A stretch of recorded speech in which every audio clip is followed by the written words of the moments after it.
Horror movies have been around for so long that they have these defined, traits and character archetypes and various plot beats, right?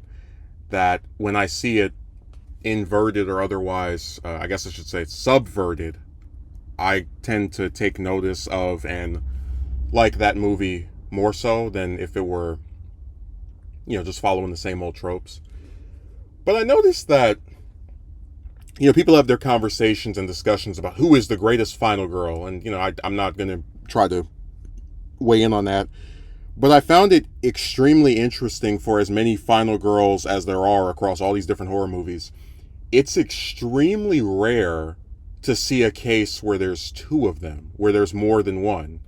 And I guess for a lot of writers, if I were to, just play armchair quarterback, they probably believe if they have more than one, it cheapens the significance of the one that they have, right? Because if multiple people survive this killer or, whoever's taken the characters out that are on the side of good, then it'll seem as if they're not very effective. But I think when you do the same thing over and over and over again, any bit of subversion, if it's handled well, can be very appealing. So, just to kind of go in order of some examples of that subversion, and I've talked about this movie before. People know I really like it. I'm never going to stop complimenting it. But with Halloween 4, you have Rachel and Jamie, where you have this, with Jamie, this child who is incapable of defending herself against the killer, which in this case is her uncle, Michael. And Rachel, who, while not being Michael's target and possibly even, being able to get herself out of that situation and spared, because of her devotion to protecting Jamie, she finds herself in the center of this wave of terror, 10 years after the original movie. And you see where these two characters, if again, they share that role of being the final girl of the movie, but they're so different from each other in terms of their significance within the plot, where Jamie exists as the reason for the movie to even be taking place, right? The fact that Michael has a relative that he's trying to, just exterminate this whole family. And Rachel, while not the reason for the film to be taking place, is still a central part of it through her pre-existing relationship with Michael's target. Whereas Michael's target can't directly defend herself from Michael aside from running. Rachel is shown several times to be the more resourceful and more quick thinking of the pair. It's an extremely unique dynamic, because if you go through the other Halloween movies, including the one that is a sequel to this, which I oftentimes defend, but still, it tends to be that there's some character who is kind of like off to themselves, trying to dodge Michael. And with those two, there was such a teamwork that you just normally don't see with these films. And something extremely novel to basically break that role of the supposed main character. And I don't even like using that phrase normally, but to break the final girl role and split into two characters and have them contrast and complement each other so much, where, you could be invested in the lesser plots of the movie, right, with Rachel having the boyfriend that's upset with her and cheating on her and whatnot, because you still would care enough about her through the selflessness that she shows towards willing to possibly give her life for her adopted sister. Now, one of the things that made the original Scream so distinct, and if you don't want spoilers, you can just skip this part over, come back and watch Scream or whatever. I don't like having to keep saying no spoilers for a movie that's been out for over 20 years. But one of the things that made the original Scream so effective was that it's very rare in horror movies to have two villains, at least working together and, being organized in the way that they were.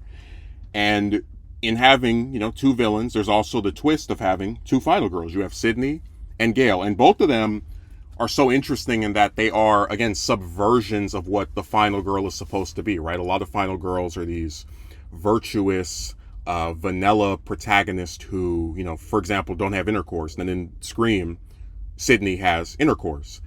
And with Gail, you have the meanest, most hostile, she gets obviously better as the in terms of just being kinder as the sequels go on, but you have this extremely mean, very like I don't even people compare her to Lois Lane, but she's like a much more hostile just reporter out, just very hungry to get a news story, and her main thing is trying to advance her career. These are not the traits you would associate with a protagonist, but what makes the two of them stand out so much in spite of those subversions is that they are played straight, again, in that resourcefulness, that intelligence on an emotional or suspenseful level, where in that finale they both end up saving each other, right? Where Gale gets knocked out by Billy and Stu, but she distracts the two of them long enough for Sidney to get away, which leads to Sidney being able to trick them and to ultimately end up surviving.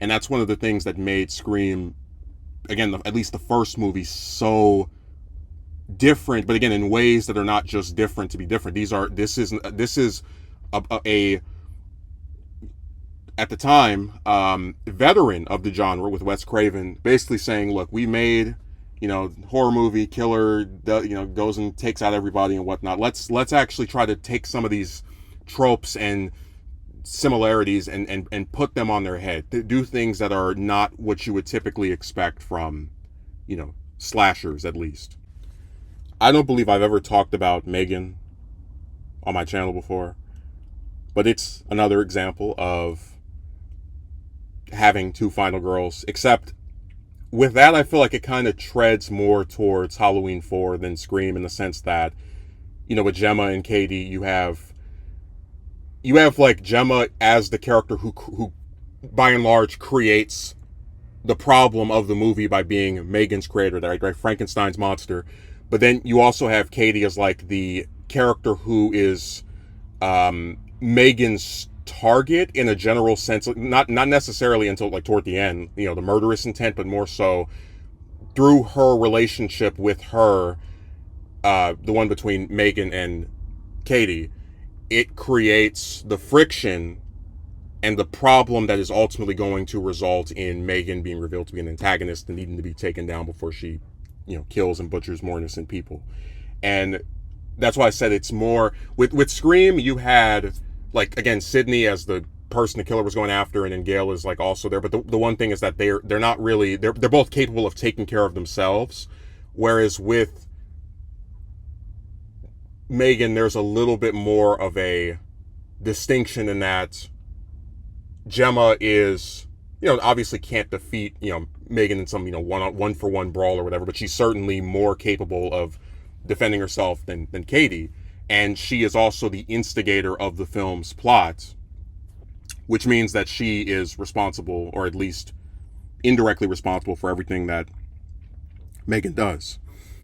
And I've had issues with stories that are subversive for the sake of being subversive, but I do think two final girls, if they complement each other, if they're very different, or at the very least they have like specific roles to play, right? One's the protector, one is the instigator for the plot, or one is the main target and the other one is along for the ride because they have their own ulterior goal, which is what happened with Scream.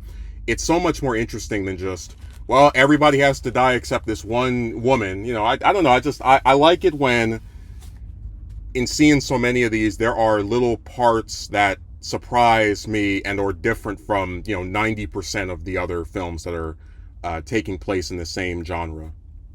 And like I said, I think a lot of writers do believe in this idea that if you have more than one, it cheapens the one that you already have. But if they have specific roles to play in the story, it can actually enrich the tale. I mean, I think Scream without Gale is, it'd still be an okay movie, but having this character who is so outwardly antagonistic to Sidney on just like a basic personal level really contrast well with the actual killers of the movie, and her being involved with saving her just makes the character more complex. So I hope that we get more horror movies with more than one final girl, but who knows.